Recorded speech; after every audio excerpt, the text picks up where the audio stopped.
अरशद इनके गले पड़ेगा। अरशद आज भी जिंदा है, अरशद का नजरिया जिंदा है, अरशद के चाहने वाले जिंदा है और हम ये मुकदमा लड़ते रहेंगे। इंशाल्लाह इंसाफ होगा। जाली FIR किसने दर्ज किए, किसके कहने पे दर्ज हुए, कंप्लेनेंट्स कौन थे, कौन धमकियां देने गया था अरशद भाई को के घर, किसने अरशद भाई को बुला के उनको लाइन चेंज करने का कहा था, किसने FIA जब अरशद भाई दुबई जा रहे थे तो FIA के जो इमिग्रेशन काउंटर होता है वहां से अरशद भाई की तस्वीर लीक कर दी।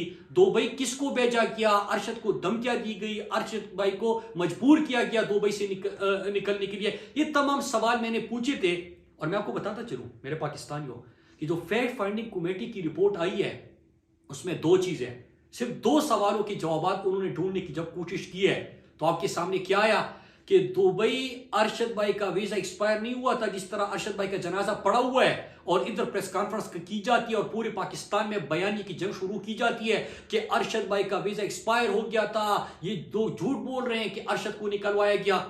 वो चीज उनकी वो प्रेस कॉन्फ्रेंस गलत साबित हो जाती है और अरशद भाई को जबरदस्ती दुबई से निकलवाया गया था ताकतवर शख्सियात के कहने पे, जो कि वो उन्होंने उसका जिक्र नहीं किया लेकिन ये जरूर कहा कि अरशद भाई को निकलवाया गया था। ये फैक्ट फाइंडिंग कमेटी में चीज सामने आ गई।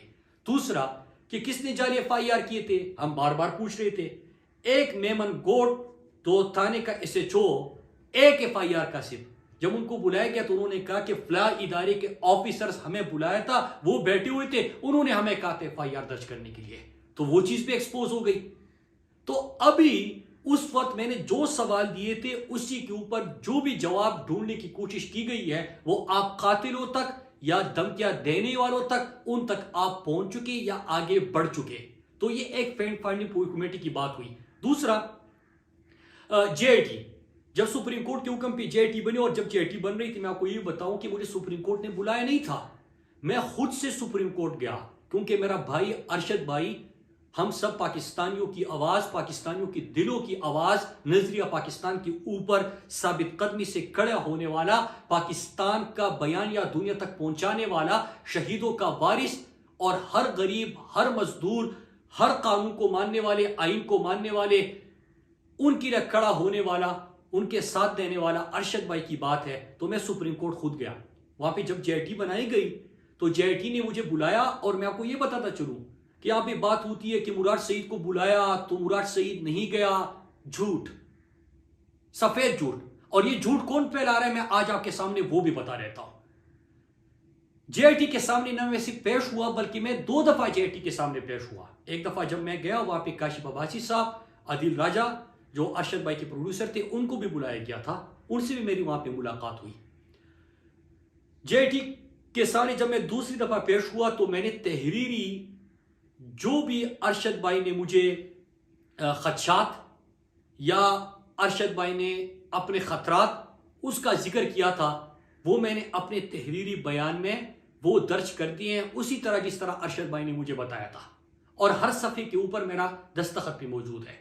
लेकिन एडिशनली मैं आपको ये भी बता दूं कि न सिर्फ मैंने वो सब कुछ लिख के तहरीर करके दस्तखत करके दे दिया है जो अरशद भाई ने खतरात या खदशात का इजहार किया था, बल्कि मैंने साथ में कुछ सवाल उसी तरह पूछे जिस तरह मैंने फैक्ट फाइंडिंग कमेटी के सामने रखे थे कि अगर आप कातिलों तक पहुंचना चाहते तो आप बेसिक्स इन चीजों के ऊपर काम करें।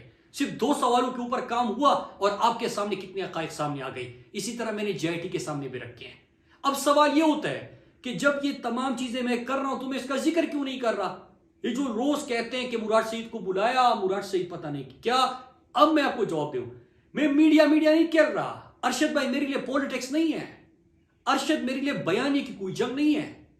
अरशद के साथ मेरा ताल्लुक, मेरी दोस्ती, मेरा रिश्ता बहुत बढ़कर है। वो मेरे घर का फर्द था, मेरे लिए उनसे बढ़कर था। मैं इतना बेहिस नहीं हूं कि जनाजा पड़ा हुआ है और यहां पे बेहिस लोग प्रेस कॉन्फ्रेंस करे उसके ऊपर। वो बंदा उसके दोस्त बनने की कोशिश करे, टीवी पे आए, जिसके साथ अरशद भाई ने कभी बात नहीं की होगी। अरशद तो इज्जत सबको देता था जो भी उसके पास आता था, लेकिन अरशद बिलीव नहीं करता था। फिर इसके साथ मैं एक और चीज भी आपको बताऊं कि मैंने जो कुछ भी था वो वहां पे अपने बयान में दर्ज कर दिया जो अरशद भाई ने बता दिया था। और इसके बाद 2-3 चीजें मैं आखिर में कुछ सवाल छोड़ के जा रहा हूं। वो ये कि जो लोग ये बयानिया बना रहे हैं, हम सबको पता है, मुझे तो खास तौर पे पता है, जिनको खौफ है कि जो 2 सवाल मैंने फैक्ट फाइंडिंग कमेटी को 10-15 सवाल दिए थे, 2 के जवाब उन्होंने ढूंढ लिए, कौन उससे एक्सपोज हो गया?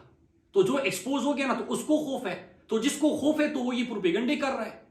फिर दूसरी बात ये कि अभी मैंने जेआईटी के सामने तहरीरी बयान दिया है, उसमें मैंने वो कुछ लिखा है जो अरशद भाई ने बताया था, और अरशद भाई ने जिस तरह बताया मैंने उसी तरह दर्ज कर दिया। तो क्या आपको उसी का खौफ है कि उसके बाद जेआईटी में क्या होगा या सुप्रीम कोर्ट में क्या होगा? इन चीजों का खौफ है, इसलिए आप ये बयानिए की और इस तरह प्रोपेगेंडे करने की कोशिश शुरू कर देते हैं। और एक आखिर में मैं एक सवाल छोड़ के जा रहा हूं, अपने जो पाकिस्तान के हमारे इदारे हैं जिनका नाम लेके ऐसे टुच्चे लोग रोजाना उनके तर्जुमान बन के कहते हैं कि हमें इदारे ने बताया कि मुराद सईद जब वजीर था तो ये सस्ती सड़कों का जिक्र करता था कि हमने सड़कें सस्ती बनाई, माजी में महंगी बनती थी तो फला मुल्क नाराज होता था या फला बंदा नाराज होता था या इदारा इससे नाराज होता था, और इस तरह की लंबी कहानियां वो गाड़ लेते हैं। तो मैं सवाल आज पूछ रहा हूं कि क्या ये आपके तर्जुमान है?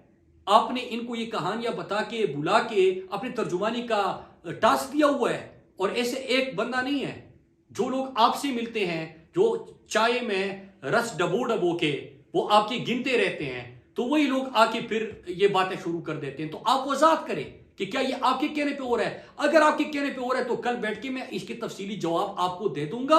और या एक और काम करें, अगर आपकी जबानी है तो आप खुल के सामने आ जाए, आप बात कर ले, फिर मैं आपको जवाब देता हूं। तो मेरे पाकिस्तानियों में एक चीज बताऊं कि अरशद भाई के हवाले से मैं जेआईटी में भी, सुप्रीम कोर्ट में भी, और मैं ये अज़म करता हूं, मेरा बिलीफ है कि मैं सुप्रीम कोर्ट में, मुझे कभी नहीं बुलाया गया, मैं खुद जा रहा हूं और मैं सुप्रीम कोर्ट हर दिन जाऊंगा। जब भी अरशद भाई का केस होगा, जो भी दरवाजा खटखटाना हुआ मैं वो खटखटाऊंगा। जिसको भी इन चीजों से खौफ है और ये इधर उधर की बातें कर रहे हैं और तवज्जो हटाने की कोशिश कर रहे हैं, उनको नाकामी होगी। मैं आखिर दम तक लेके जाऊंगा। जिसने अरशद भाई, मेरा ईमान है, मैं रोज कहता हूं कि जिसने अरशद भाई के ऊपर जमीन तंग कर दी थी, अल्लाह की जमीन तंग कर दी थी, अल्लाह की जमीन पे उसको जगह नहीं मिलेगी, वो इबरत का निशान बनेंगे। जिसने अरशद भाई के लिए खून हक किया हुआ है, उनको अल्लाह इबरत का निशान बनाएगा और इंशाअल्लाह इंसाफ होगा। अरशद इनके गले पड़ेगा। अरशद आज भी जिंदा है, अरशद का नजरिया जिंदा है, अरशद के चाहने वाले जिंदा है, और हम ये मुकदमा लड़ते रहेंगे। और आखिर एक चीज और, ये जो स्वात फाटा मलाकर बलूचिस्तान में हो रहा है, मैं रोजाना की बुनियाद पर यह सिलसिला जारी करूंगा, आपसे बात करूंगा। और इसके अलावा मैं ये भी बताता चलूं कि जो ये जिनको ये खौफ है, तो मीडिया चैनल्स को भी बताता हूं, और इनके जो इस तरह टुच्चे आ जाते हैं सामने कि हिम्मत है ना तो मेरी तकरीर, मैं तो पिछले 1 महीने में 25-30 तकरीरें कर चुका हूं, चलाओ ना। क्यों आप लोगों के की काम पे टांग जाती है? हिम्मत पैदा करे। खुद मैं, मुराद सईद खड़ा है, अपने लोगों के लिए खड़ा था, और मैंने अपने लोगों की जिस तरह नुमाइंदगी की है पाकिस्तान की तारीख में उसकी मिसाल नहीं मिलती।